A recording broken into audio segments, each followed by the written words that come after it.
This is Where We Live from Connecticut Public Radio. I'm Catherine Shen. It's another day of Naughty Week here at Connecticut Public.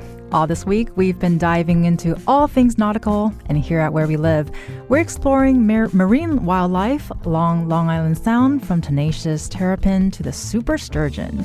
A note to our listeners that you can find all of Where We Live's Naughty Week content on ctpublic.org/naughtyweek.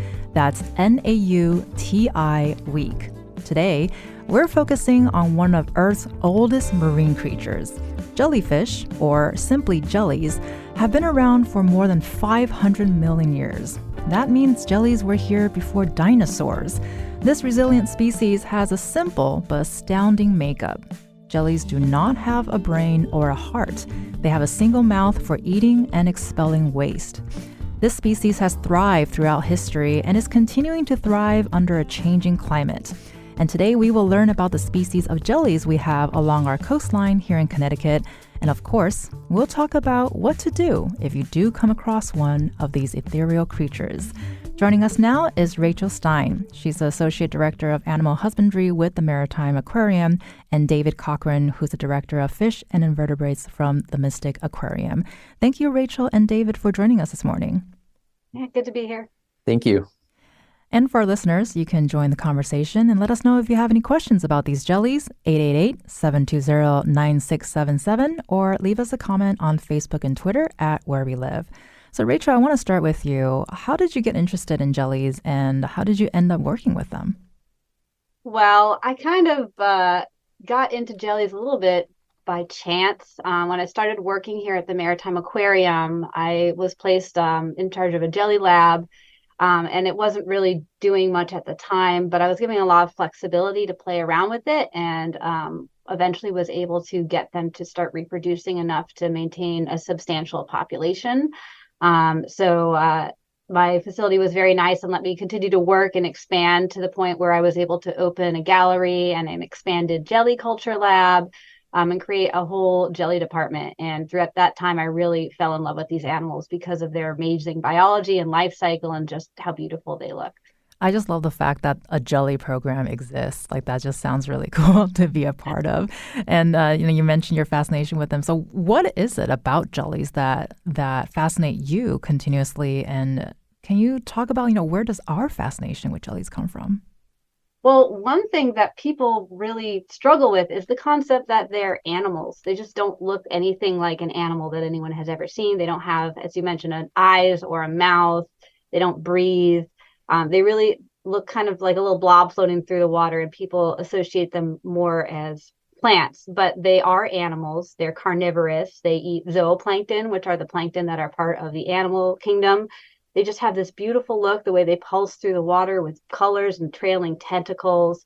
And they have a really crazy life cycle that involves two very separate forms of life. The jelly medusa stage, which is what we think of when we think of a jellyfish, and then a little polyp stage, which is more like a little tiny anemone. Well, I also really love your scientific description of a blob, sort of blobbing through water. That's perfect. And can you tell us about the jellyfish breeding center? What does your work look like at the Maritime Aquarium? Well, jellies are only really available seasonally. If you want to have a tank full of jellies at an aquarium year round, it's good to have a source where you can make sure that you can always fill your tanks. Because jellies don't live very long. Many of them live about a year, some of them less, some of them more. So in order to make sure that our tanks stay stocked, even in the winter when you can't find jellies out in the sound, we have a lab where we keep polyps. And polyps, as I mentioned, are kind of an alternate life cycle of a jelly. You can maybe think of that as where the jelly life cycle starts, although, you could think of any portion as where it starts. And polyps, they're tiny. They're like the size of your fingernail. They have tentacles like the adult jelly. They are also carnivorous, and they also eat zooplankton. But when they produce like a stack, almost like a stack of things like in a can of Pringles, of little tiny ephyra, which look like stars that start pulsing and eventually will break off of the polyp and swim away to grow up to become an adult medusa. And in the jelly lab, we keep these colonies of polyps that we can then manipulate to undergo strobilation when we think we might need more jellies. And then we can harvest those ephyra and grow them out and keep them in tanks until they're ready to go on display. And so, well, I want to mention too, you're the second person to use a potato chip as a description for marine life. So I think I'm going to have to look into that later. But so it's the Jellyfish Breeding Center. Can you kind of tell us, how do you literally get them to breed?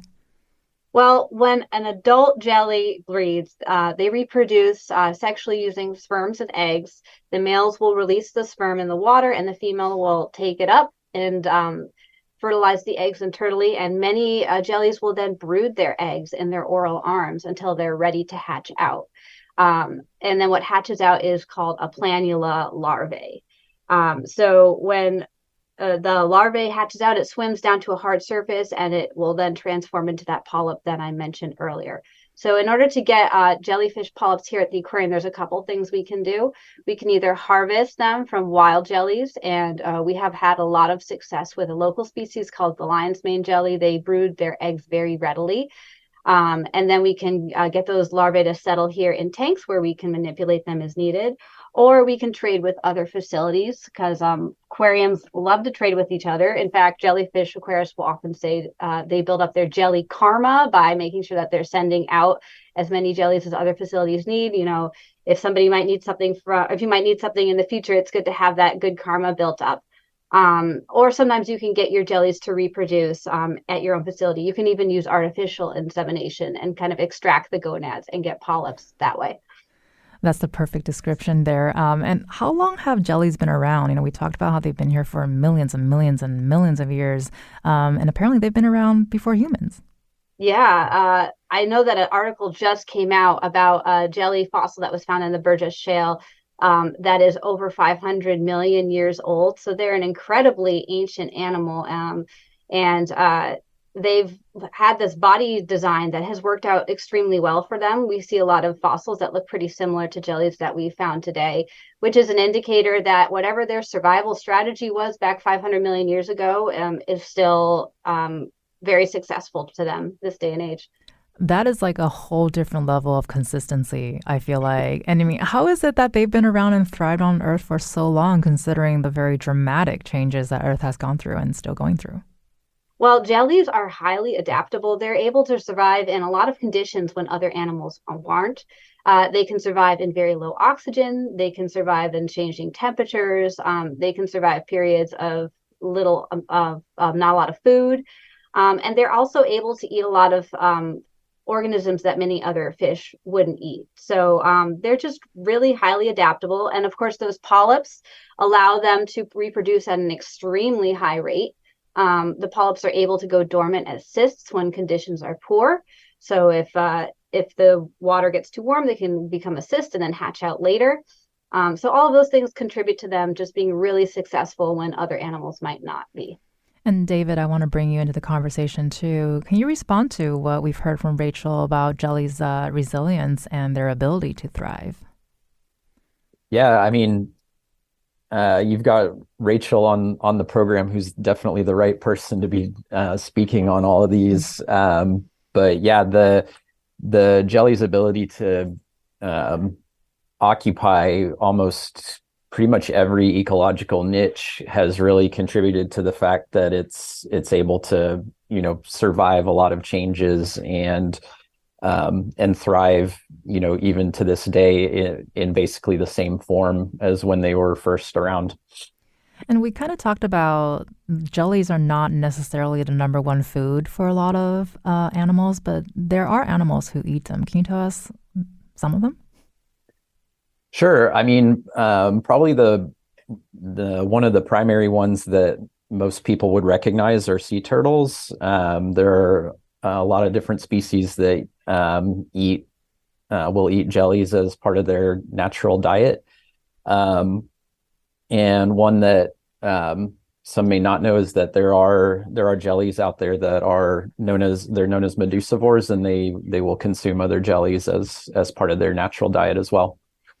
And we talked about Rachel's interest in jellies. I want to ask you too. How did you get into the jelly world, and what your work looks like at the Mystic Aquarium? Sure. Well, I grew up in the Midwest where there is no ocean, and early on in my career, I had a strong interest in marine animal husbandry, and getting into jellies was just kind of a natural part of that. I got to work at a couple of facilities doing hands-on work with various species of jellies, and it just kind of blossomed from there. As far as our work here at Mystic Aquarium, it's we have a gallery where we showcase various species from around the world, including a few species that are found in Long Island Sound. And we have a similar, Rachel was talking about jelly breeding and the aquarium fields, jelly karma and all of that. We're not completely different from that. We culture a couple of different species, not as extensive as what Rachel's program is, but we're working on expanding that as well. And so we've been calling them jellies. And growing up, I think many of us knew the jellies as jellyfish, but they're now really just called jellies. So what exactly is a jelly if it's not a fish? So jellies are very closely related to anemones and corals. So they're in that same family. They're, it's hard to imagine, but kind of as y'all were talking about earlier, there's no brain, there's no heart, there's no blood. They're a blob essentially, but they are a living animal. And the term jellyfish, it's kind of like a convenient term for when everything was getting named and everything in the ocean was some sort of fish. And really, jellyfish isn't, necessarily an incorrect term for them, but jellies or sea jellies, that kind of a thing, it's a little more appropriate because it doesn't drop the connotation of them being a fish. All right, we'll slowly and but surely change our vocabulary to sea jellies because that also sounds really adorable. And both of you have talked about the anatomy of jelly, and it's I think it's going to perpetually blow on my mind that they have no eyes, no brain, no heart. But Rachel, can you tell us about their life cycle? What does that look like? And because you mentioned that they don't live very long. Yeah, they don't have a brain or eyes or heart, but they do have some things that are kind of similar. For example, instead of a brain, they have a neural net, which is like a cluster of nerves that helps them coordinate their pulsation, so that they can, move in a coordinated manner through the water. And they don't have eyes, but they have ropalia, which are light sensing organs around the outside of their bell. And actually, box jellies have been shown to have what basically is a true eye, that is located around the edge of those four corners of its box-shaped bell that allow it to kind of see and even navigate obstacles. So they are able to kind of function using those tools. But their life cycle is pretty short because the Medusa stage that you see in the summer is really just the stage that is there for reproduction. After a polyp strobulates and creates a Sapphira, they grow as quickly as possible by voraciously consuming as much plankton as they can to reach large sizes. And then they reproduce, they release their gametes, and then they pass away. And usually what you see is large blooms of jelly during the summertime when food is abundant. And then after summertime, they might die off as the food disappears. There are some jellies that have been shown to be able to overwinter in colder, deeper waters, but typically that's their life cycle. And of course, at an aquarium where you're able to manipulate things like the temperature and keep them well fed all throughout the year, we'll see our jellies live much longer than you might see them live in the wild. And David, I believe we have two different jellies that are native to this area. Can you talk about them and describe them for us? Certainly. There are a few jellies that are readily found in the Long Island Sound area. We here at Mystic Aquarium, on on like the southeast side of the state, we typically see what are called Atlantic nettles or Atlantic Bay nettles, depending on the species that we're finding. And they're kind of a clear jelly with really long tentacles. And they're usually found, along the coast and things like that. And then down here around the Mystic River, we can find what are called ctenophores or comb jellies, which aren't necessarily a true jelly, but they are pretty fascinating. They are kind of smaller and egg-shaped, and they have very short tentacles all around their body, and they, as those kind of like vibrate to help them move through the water, it actually causes kind of like a string of lights effect that you can see on them. I'm really amazed by nature right now. So I'm just having a moment. And we have a lot of water fans in the state, especially in the summer. We have a lot of people, liking to go out into the water. Do people need to be concerned whether or not they have a severe sting or no? Typically, no.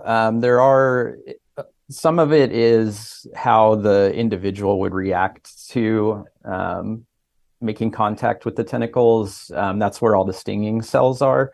I think a lot of them, save for the lion's mane, would have a minimal effect. But in general, if folks are seeing jellies around, it's best to err on the side of caution. Let them have their space.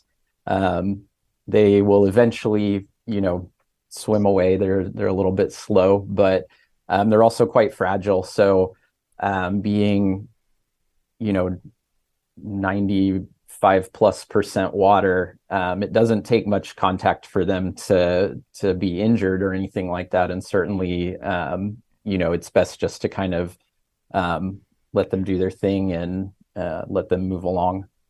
And so I feel like there's a lot of different movement both above and below the waters. And what research are you seeing right now happening around the Sound and the jelly population? I am not as familiar with that. I would defer to Rachel on that. Rachel, want to jump in? Sure. So there's always been ongoing studies about the effects of climate change on jellies.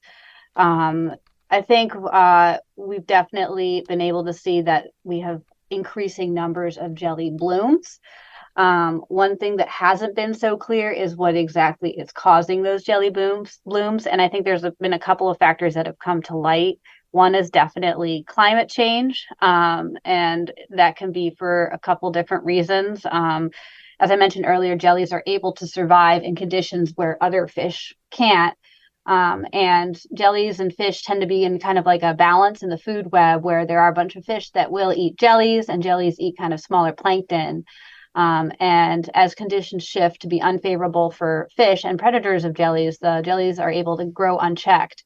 And not only that, but then they'll start to consume the larvae of the animals that would eventually become their predators, almost creating a negative feedback loop. And there's also seasonable changes, things like different conditions that allow different types of plankton to grow in the winter can contribute to what kind of animals then are able to eat them later in the summer, including jellyfish. Sometimes that shifts towards foods that are more favorable to jellies, sometimes foods that are more favorable to fish. And then there's things like storms and currents. The Gulf Stream will bring a lot of jellies up this way that you might not normally see this way, like Portuguese man o' war I know has been found on beaches of Long Island, New Jersey, Rhode Island. So the research that I've seen is kind of focusing on what of those factors could be contributing to jelly blooms, what we're likely to see in the future. Some people have even been able to come up with kind of a jelly bloom predictor for each area based on those conditions. And we will be talking more about the Portuguese Man o' War in a little bit. Currently, we're talking with Rachel Stein, who's the Associate Director of Animal Husbandry with Maritime Aquarium, and David Cochran, who's the Director of Fish and Invertebrates from the Mystic Aquarium. They'll be staying with us as we continue to learn more about jellies. And you can find all of our Where We Live Naughty Week content on ctpublic.org/naughtyweek. Got a question about jellies? Or maybe you or someone you know has been stung by one? Let us know. Join the conversation 888-720-9677 or leave us a comment on Facebook and Twitter at Where We Live.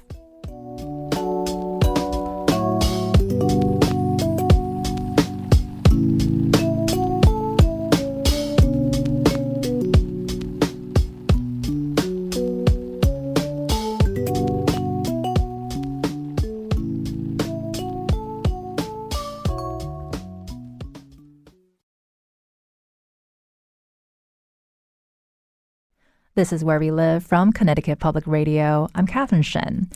Even without eyes, a heart, a brain, or any sort of nervous system, jellies have been around for millions of years and will likely be here long after we're gone. There are only a handful of species that prey on jellies, and jelly blooms can be a real problem, impacting different species around the Sound and even impacting the seafood industry. Back with us to talk about all of that is Rachel Stein with the Maritime Aquarium and David Cochran with the Mystic Aquarium. And a quick note for our listeners that let us know if you have any questions about jellies. Join the conversation, 888-720-9677, or find us on Facebook and Twitter at Where We Live.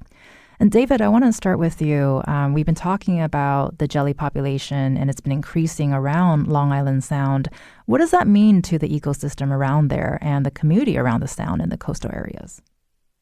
Sure. Well, I think, anytime you have kind of an imbalance in populations in an ecosystem, it can have kind of like a top-down effect.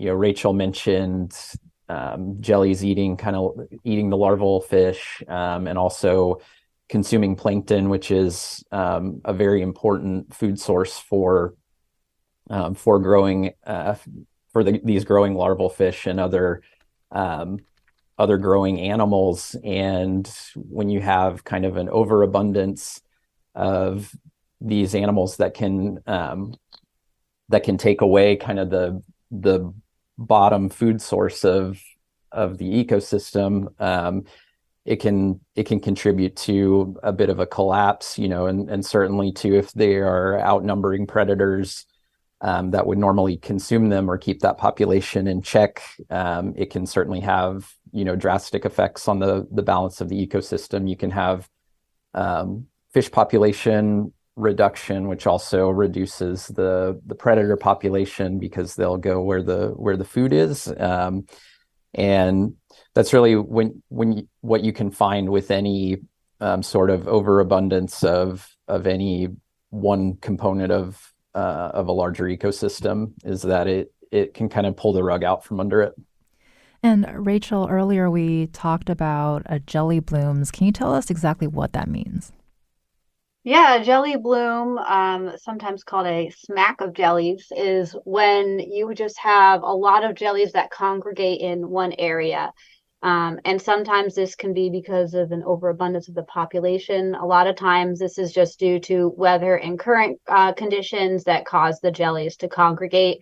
And they can become very, very thick. Sometimes it can seem like there are more jellies than water, like you're just looking at a sea of jellies, and they can stretch for miles and miles and miles. And I imagine that would have some sort of impact for their surroundings. What kind of impact would that have? They would consume pretty much any plankton in the area that they are in. And there have been some instances in the past where this can have a negative impact on people. If a jelly bloom happens to get into, for example, a sea pen that's harvesting or housing small fish, it can kill all of those fish.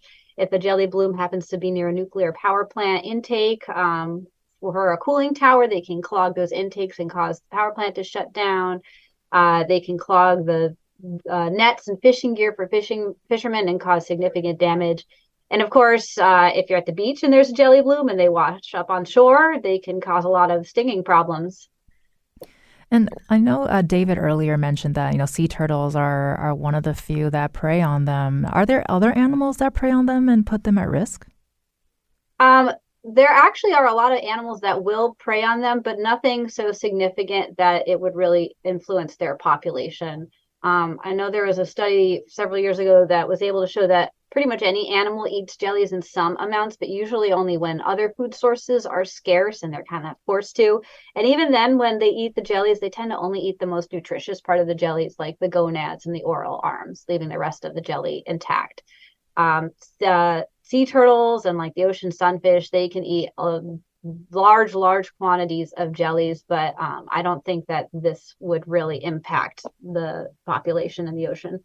And I know you mentioned earlier too about climate change and how it impacts, the ecosystem, but it sounds like this species is actually thriving during climate change and growing. Can you tell us more about that?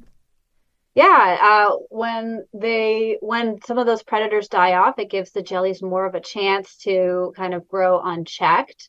And not only that, but a lot of animals will grow faster in warmer conditions. It speeds up their metabolism. So you might see that in warmer climates, the jellies reproduce more readily and they grow to large sizes faster than they would in colder climates. And David, are you hearing about what that means for people that are using the coast for a lot of recreational activities? We were talking earlier that now, especially with the warmer temperatures, both in the water and I guess for weather too, people are swimming, people are at the beach. Are you seeing these jellies coming more inland as well? I haven't, but I can speak to some anecdotes that of one aspect of the use of the coastline and the sound, and that's in the fishing. Um, what I don't know that it's due to necessarily to jellies, but certainly with the climate changing and things like that, a lot of recreational fishing fish are starting to be seen in a lot fewer numbers than they have even in the last like 2 years. So certainly we know there are things changing in the ecosystem of the sound. And Rachel, are you seeing the same thing with what David just said about the fishing? David would probably be able to speak to that more than me. I know that we definitely have visitors who come in seasonally, and will say, "Oh my gosh, there's all of these jellies all over the beach. What are they?" And it's hard to tell if, we're seeing more of that in certain years than others. It's definitely something that we see of a lot in the summer, and possibly like more frequently as time goes on. And want to go back to sort of the food portion just real quick. And Rachel, because we mentioned they're not very preyed upon, but, people also eat the jellies, right? I think I read somewhere that Australian researchers have described them as a perfect food. And this is not anything new either. No, jellies have definitely been consumed as food. You can find I've heard that you can find seaweed salads that have jellies in them. And there's definitely a large industry for harvesting jellyfish as food. I think there's a big company down south in Georgia that does that. I think that there's more, and globally, there's like more than 900 million pounds or so harvested each year. It's not something that's typically eaten here in the US. I think it's more common like in Asia, but it's something that a lot of people have been pushing is like one cure of a way to get rid of jellies in the ocean is to eat them all, which is a good thought, but I don't think most of the jellies in the ocean aren't edible. I think there's only like 11 species that can be eaten, and B, I think it's pretty difficult to process them. So some processing uses alum salts, which add tons and tons of sodium, which makes it not so good for you. But they do have a lot of protein. So when processed properly, they could be a very good nutritional supplement. Well, the idea of eating them all as a solution, I'm still grappling with that. And I want to ask both of you, we only have a couple minutes here left, but we'll start with you, David. Obviously, you went into this because it's interesting and jellies are so unique, as from this conversation we can tell. But have you experienced any like fun facts or just things that shocked you or surprised you as you study these jellies? Yeah, I think certainly when I was a younger aquarist, one of my kind of like moments of being surprised was when I started working with what are called upside down jellies, the Cassiopeia species that can be found a lot of different warm water places, primarily down in this country, primarily down in Florida. And that is they have a unique, somewhat unique feeding method in that they don't have to have contact with their tentacles to be able to sting and stun their prey. They can actually release their stinging cells out in kind of like a mucousy net above them in order to capture prey and bring it back down. And the reason why they're called upside down jellies is because they will lay on the bottom in an upside down fashion, and with their tentacles sticking up. So they don't actually move around that much in the water column. They're mainly found on the bottom. That sounds like a video game image to me, actually. And before we go to Rachel's fun fact, we do have a question from Michael on Facebook who wants to know if there are freshwater jellies, where to find them, and what their life expectancies are. Rachel, is this something you can answer? Yes, there are freshwater jellies. They are a type of hydrozoan jelly. It's just a different classification of jelly, but I believe that there are some that can be found in our area, but they're actually very widespread in general. I think they can be found on all continents and most of the United States.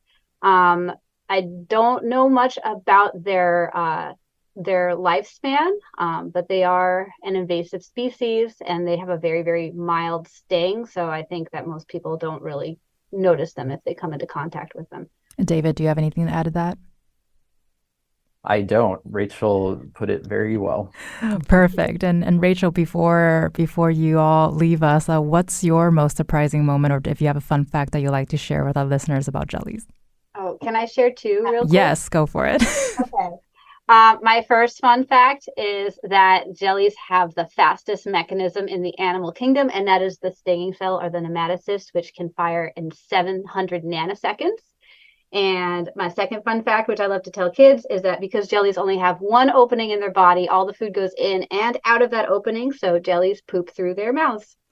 We are still grappling with that fact as well, Rachel, not just the kids. Well, thank you both so much for sharing that with us. You've been listening to Rachel Stein, who's the Associate Director of Animal Husbandry with Maritime Aquarium, and David Cochran, who's the Director of Fish and Invertebrates from Mystic Aquarium. Thank you both so much for joining us this morning. Yeah, thank you. Thank you. And next up, we're asking the age-old question: what to do if you are stung by a jelly, and get updates on lifeguarding in our state. Have you seen any jellies on the coast of Connecticut? We want to hear from you. Join the conversation, 888-720-9677, or find us on Facebook and Twitter at Where We Live.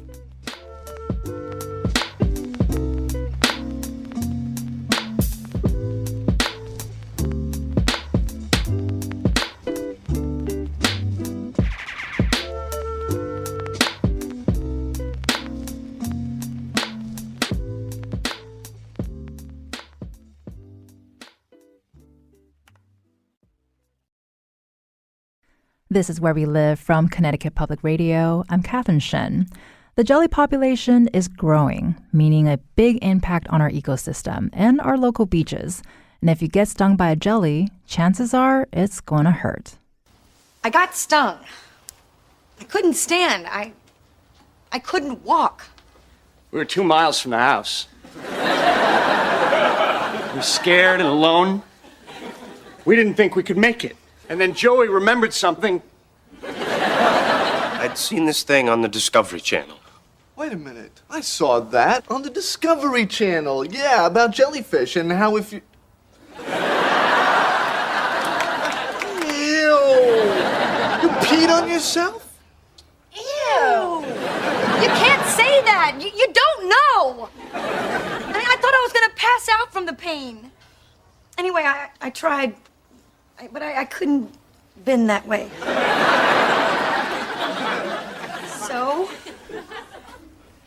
So on that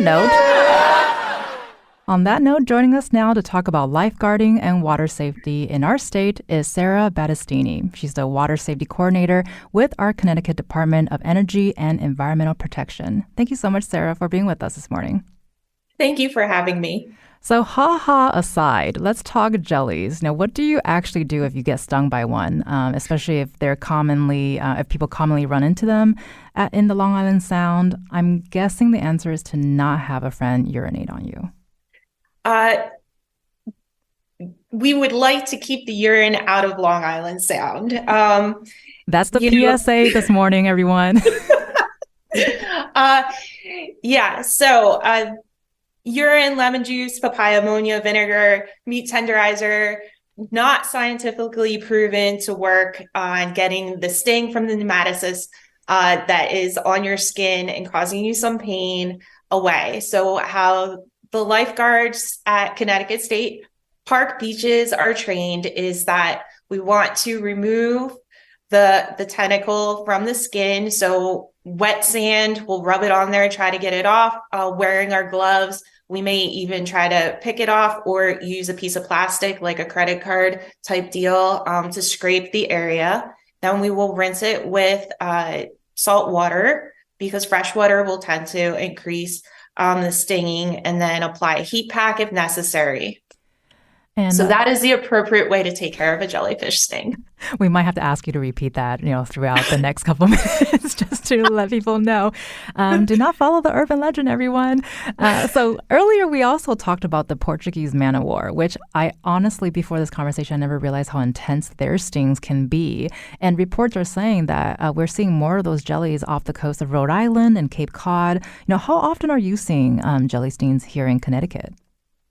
I am literally knocking on wood right now. The Portuguese man-o-war have not made it into Long Island Sound, at least on our state park beaches. But they are very close, like you mentioned, in Rhode Island. Rhode Island, as well as Connecticut State Parks, we are USLA associated beaches. We do have a warning flag system. So if you are in Rhode Island recreating there and you see a purple flag, that is the indicator that marine, and I'm sure the aquarium people will not like this term, marine pests are existing in the swimming areas. And we talked earlier too about avoiding them as much as possible. But what should swimmers and beachgoers look out for? How can we, or any guidance on how to avoid the jellies besides the obvious, stay away from them? So you're going to want to look for the flags because the lifeguards will know if the jellyfish are in the water because we do have to do an aspect of physical training for our job. We go out and we swim in the swim areas. And unfortunately, we do end up swimming through the jellyfish that are existing there. We did used to use the vinegar erroneously in the past, and the lifeguards come out smelling like salad dressing. But after a swim, but now we've moved on to the more correct method of wet sand to scrape off the stinging nettles. That doesn't sound like something you want to smell of at the beach somehow. I'm thinking. No, the smell of sunblock is way better than vinegar. There you go. And you mentioned lifeguard, and it sounds like they're doing a lot of work along the coast. And I want to pivot to that real quick. You've been with Deep working as a water safety coordinator for 15 years. How many lifeguards are employed across the state at public beaches? Are you seeing a shortage? Have you seen any changes? Can you tell us about that? All of us in the aquatic industry are fighting a national lifeguard shortage. For Connecticut State Parks, we have put some mechanisms in place to help us get really close to filling all of our 110 base lifeguard positions that we have available. We're at 99, which is awesome. We have increased pay. We've gone ahead and provided all of the training that's required to be an open water lifeguard is paid for. It's paid training. So these are the incentives that that we've gone to increase the interest and fill all of our open lifeguarding numbers. And I mean, that sounds like a lot of investment in place. Why is that so important? It is a lot of investment, definitely.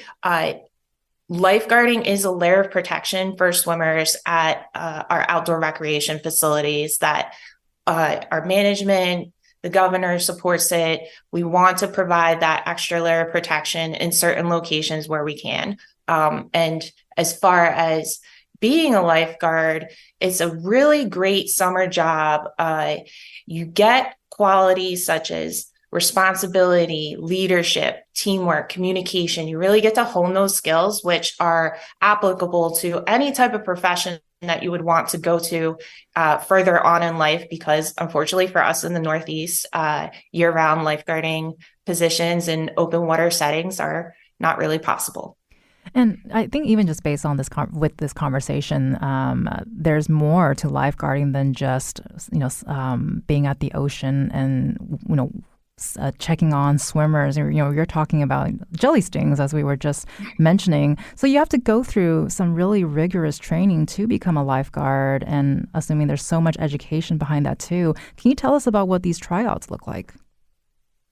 Absolutely. So to be a Connecticut State Park open water lifeguard, we have certain minimum requirements that we need to be able to see if the person can successfully do those. Is an indicator that they will be able to pass all of the additional 80 hours of training that we give them in order to successfully guard at our beach locations, which are open water. You have to be able to run short distances quickly, long distances. We have a 10-minute mile. You have to be a very strong swimmer. You have to be able to do a 25-yard sprint in 45 seconds or less. You have to be able to do a distance swim, 550 yards in 10 minutes or less. You have to be able to carry somebody that's 165 pounds, at least 25 yards. You have to be able to retrieve a person of the same weight from a depth of 10 feet in the water. So it's a lot. It is definitely a lot, but that's what makes us stand out as lifeguards. And honestly, it's what we need in a lifeguard at the types of facilities that we have, especially on Long Island Sound, where we have the unconfined, essentially swim areas with ranging water depths when the tide comes in. And we were talking about jelly stings earlier. I want to also talk about swim competency and swim safety at the beach. Now, can you talk a little bit about what beachgoers should know about staying safe on the beach?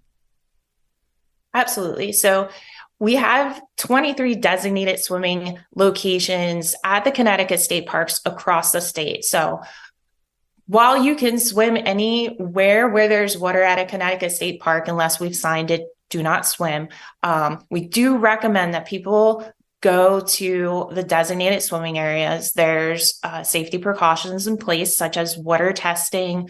We've defined areas that are safe for our inland parks. We put swim lines out to a maximum depth of 5 feet. At our shoreline parks, we've put in regulatory markers, which boats and vessels are supposed to stay 100 feet off the backside of those so that they're not coming into the swim area, as well as water quality testing. And then at 8 of those locations, we have lifeguards.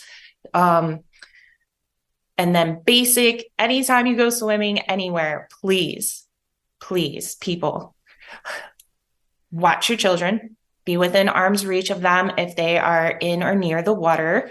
Do not drink and swim. Just like alcohol impairs your judgment and coordination for driving, it also does for swimming. So those are the main 2 safety messages I would like to get out. And if you can, take a swim lesson. And do not forget to not urinate on yourself or on a friend if you get a jelly sting. Am I right? We definitely don't recommend that. Okay. I just want to make sure we get that out there and it's really difficult to have these nautical related conversations without talking about climate change. And this year, with all the extreme heat and flooding and air quality alerts and thunderstorms, how is extreme weather impacting safety on the shore? This has been an interesting year for us as lifeguards with the amount of flooding and debris, some swift weather incidents at the Connecticut River, the Housatonic. So these type of environmental conditions have not really are new to this season. And yeah, we just want people to be aware of their surroundings, especially when you're recreating outdoors, and be cautious of any signs that entities have put in place on their properties warning of dangerous situations. And you also mentioned water quality alerts. Are you getting an uptick in those as well? Yes, it seems like we've been having additional water quality fails at our beaches this year as compared to the immediate prior years. We test weekly for E. coli as an indicator bacteria of overall water quality. So yeah, we have had to shut down a number of beaches. We've had some pretty heavy rainstorms, and that does negatively affect the water quality test because of the amount of runoff that ends up in our swimming areas with those heavy rainfalls. And is there a way for people to check on that before they head out to the beach, just to be on the safe side? Absolutely. We maintain on our website a listing of the status of all of our 23 designated swimming areas, whether they're open, if they have the lifeguard coverage, and if the current water quality is good or not. And real quickly too, because there's been such extreme heat temperatures lately, how big of a problem is this on a beach? Are you seeing that as an issue? Yes, it is definitely an issue. Please, another PSA. We're here for them. People drink water. If you're coming to the beach, bring some water, bring some electrolytes in your water. Would be even better. Hydration. Hydration is the other very important point this morning for everyone. And sadly, the end of summer season is unfortunately rapidly coming to an end. If we have any listeners that are interested in lifeguarding next year, though, is there a place where they can learn more about that? Absolutely. So they can go to the ct.gov page. We also have an Instagram account and Facebook, CT State Park Lifeguards.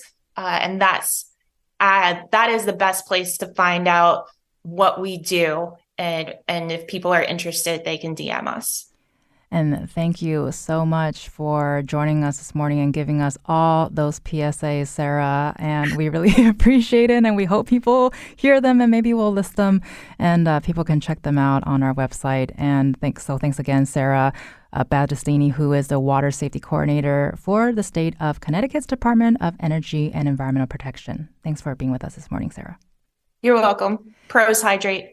And along with those PSAs, you can find more information on our website on the jellies. Dive into all the nautical themed stories airing this week on Connecticut Public's original talk shows by visiting ctpublic.org/naughtyweek. And make sure to check out ctpublic.org/wherewelive to see all of our Naughty Week content in one place. I'm Catherine Shen. Today's show is produced by Tess Terrible. Our technical producer is Kat Pastor. Download Where We Live anytime on your favorite podcast app. And thank you so much for listening.